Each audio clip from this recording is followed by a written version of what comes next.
Senhor. Levantou-se oposição dos membros da sinagoga, dos judeus, né? Mas mesmo assim, ele não retrocedeu. Ele não retrocedeu. Exatamente no contexto de oposição, Estevão, cheio de graça, do poder, fazia prodígios, grandes sinais entre o povo. Não tinha apenas uma vida irrepreensível, mas também cheia de obras incontestáveis. Olha que maravilha isso. Não parava, mesmo diante das circunstâncias, mesmo diante das ameaças de morte. A sua vida falava, ele pregava aos ouvidos, os olhos, ninguém podia contestar a vida de ninguém, negar os milagres de Deus. Operava através do intermédio daquele homem. Quando vejo para a vida de Estevão, olho, comecei a estudar, comecei a pensar, falei assim, eu tenho que fazer muito para chegar a 10%, vou botar assim que é o dízimo, quando ficar feio para mim.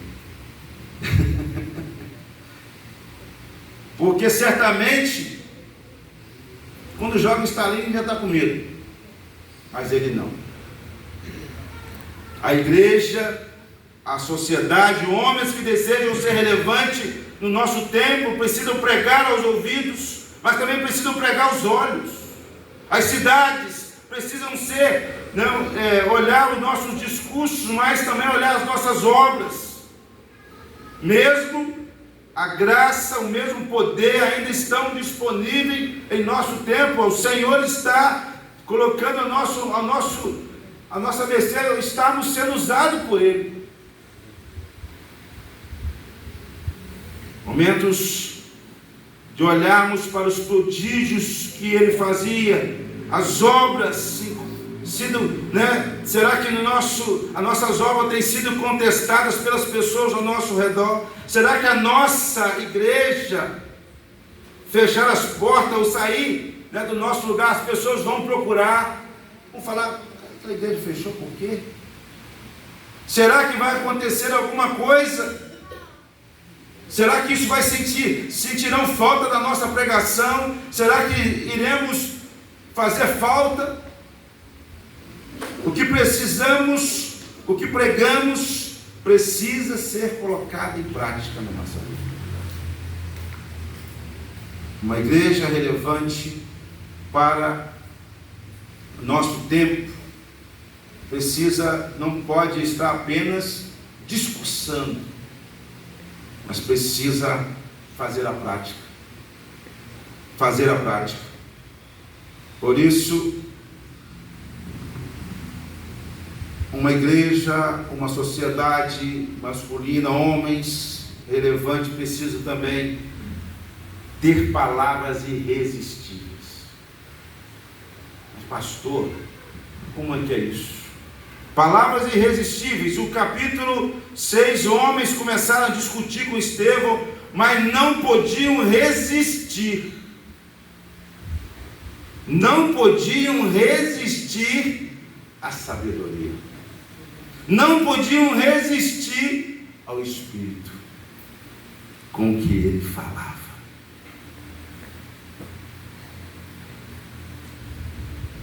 Vou falar igualzinho o falecido Francisco e Ligador. A pesquisa é forte. A pesquisa é forte. Porque eles gostavam de ler e estudar a Bíblia. Pensando aqui agora deles. O que pode fazermos ser uma igreja e homens irresistíveis é a palavra de Deus. É o testemunho, é aquilo que nós estamos estudando, aquilo que nós estamos praticando. Porque o discurso pode ser fácil no meio da nossa comunidade, mas aquilo que você vive, aquilo que você está vivenciando, homens cheios do Espírito, de fé, de sabedoria, de graça, de poder, é amado no céu, odiado no inferno. O inferno não gosta da gente. O inferno não gosta de homens irresistíveis. Por isso,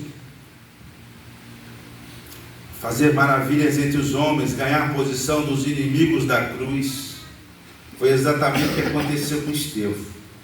Os seus adversários não podiam resistir à sabedoria daquele homem, ao Espírito Santo que estava na vida dele, pelo qual ele falava. As suas palavras eram irresistíveis, havia virtude de Deus nos seus lábios.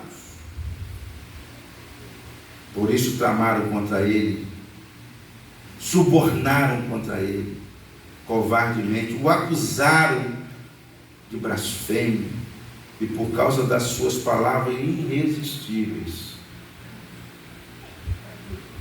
Estevão pagou um alto preço. A sua vida foi relevante para aquela sociedade doentia. Foi doentia, mas as palavras irresistíveis que aquele homem de Deus, de Cristo, profere na contramão de tudo, da sociedade pagã daquela época, a sociedade que pregava ao contrário. Ele prega o evangelho do poder de Deus para todo aquele que crê, que a igreja não pode se calar, a igreja não pode parar, como nós cantamos aí agora com a música do Marcos Salles, falando que a igreja não pode parar. É verdade, a palavra, a igreja de Atos não parava, ela ia ao confronto, ela batia de frente. E nós estamos participando num momento muito difícil, no nosso mundo, fala assim. Esse dia eu estava vendo, agora essa semana passada, uma reportagem, os cidadãos encontraram na rua, o cachorro começou a brigar, e os outros dois brigaram também. Começaram os dois a brigar, os dois cachorros brigaram. Eu fiquei olhando assim, gente, os cachorros não estão entendendo nada, porque as pessoas estão perdendo o senso. E se nós, da igreja, nós que somos homens de Deus, não sabemos disso, vamos entrar e fazer as mesmas coisas. Por isso, nós olhamos para Atos, olhamos para Estevão, e é o nosso exemplo, que nós podemos chegar a nos contaminar com isso, se nós não olharmos para esse tempo com sabedoria. Se nós não olharmos para esse tempo, a igreja relevante na sua cidade tem as suas palavras irresistíveis. Ela pode ter a palavra para salvar, ela tem a palavra que liberta, que cura, que restaura, que leva a sociedade dominadas pelas trevas. Ela leva a palavra de Deus. Só a igreja tem esta palavra. Só a igreja pode fazer a diferença na vida das pessoas lá fora. E a igreja, a sociedade de homens, que nós precisamos urgentemente tomar posse dessa ferramenta altamente eficaz no nosso tempo, que possamos ser homens irresistíveis, que levam a palavra, que tenham compromisso com a família, com Deus, para que levar essa palavra lá na frente.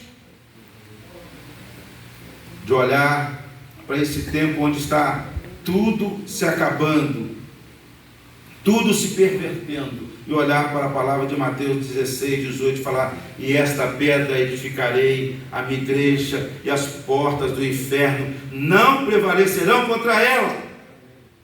A igreja relevante, ela tem que fazer a sua parte.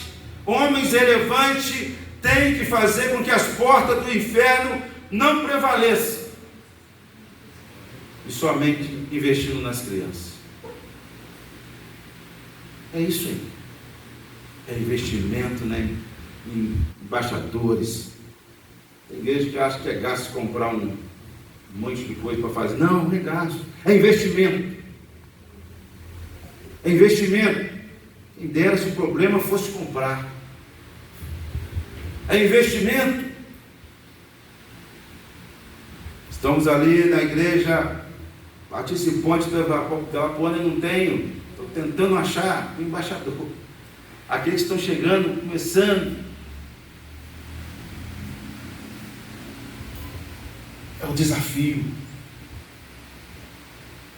de olhar para aquelas crianças que estão lá perdidas, de fazer como atraí-las, como levá-las ao templo, como fazer com que pessoas, pais, olhando ali, chegando ali, e conversando com um jovem, e ele de manhã cedo, foi a minha posse, foi aquela, poxa, foi uma coisa fora do normal, né? Eu fiquei até meio enxuciado pela tanta que aconteceu. E no de outro dia, depois da igreja estar saindo gente aí de manhã cedo eu chego na EBD, tinha eu, mais uns 2 ou 3. E eu fui com os 2 jovens que tinha lá. E aí comecei a conversar com eles. Ele falou assim: eu sou da igreja não, pastor, eu conheço muito o pastor Cláudio que estava aqui. E eu perguntei aí como é que era, você gostava, ele me ajudava e tal, brincando assim, mas conta um pouco sobre você, contando de repente.